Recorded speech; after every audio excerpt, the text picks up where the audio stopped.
Salut à tous, dans une vidéo récente, je vous montrais comment j'avais réalisé cette illustration sur Procreate avec mon iPad pour une contrepartie sur Tipeee et aujourd'hui je vous montre la même chose mais cette fois-ci sur papier et à l'aquarelle pour vous montrer comment j'ai réalisé ce dessin. Cette illustration, je l'ai faite pour Solène, et voilà le thème qu'elle m'avait passé. Une bibliothèque ou un cabinet de curiosités composé de centaines de vieux livres, de globes, d'astrolabes, de plantes et d'objets insolites rapportés de contrées lointaines. J'aurais aimé, dans une autre vie et à une autre époque, être une exploratrice botanique et constituer mes propres collections.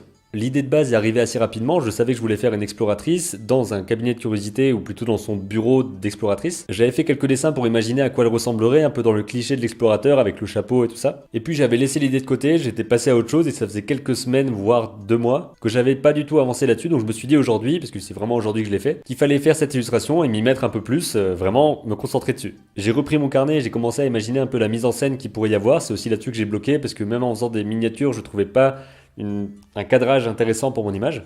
C'est le genre de moment où je me dis, ah, j'arrive vraiment pas à faire ce que je veux, donc il faut que je me pose, que je me relaxe un peu, et c'est pour ça que j'ai été sur mon lit pour voir quelques livres. Ça me fait du bien, ça me permet de me poser un peu, de voir d'autres images, de voir des couleurs, de voir des mises en scène, de peut-être être inspiré par certains cadrages. Après cette petite pause, je suis pas revenu au bureau parce que j'étais bien sur mon lit, mais j'ai continué à chercher quelques cadrages jusqu'à arriver à mon idée finale qui me semblait être bonne. Et pourquoi est-ce qu'elle me semblait bonne? Parce que je mettais le personnage dans une action, c'est-à-dire qu'elle n'était pas juste assise à son bureau. J'ai essayé de la dessiner en train de s'asseoir en déposant une des plantes qu'elle a récoltées quelque part, pour avoir quand même un mouvement, même si c'est pas un saut périlleux. Donc le conseil, c'est de penser un peu comme un photographe, d'imaginer la scène dans sa tête, de voir tout en mouvement, et de savoir à quel moment prendre la photo pour avoir la bonne pose et l'image la plus intéressante.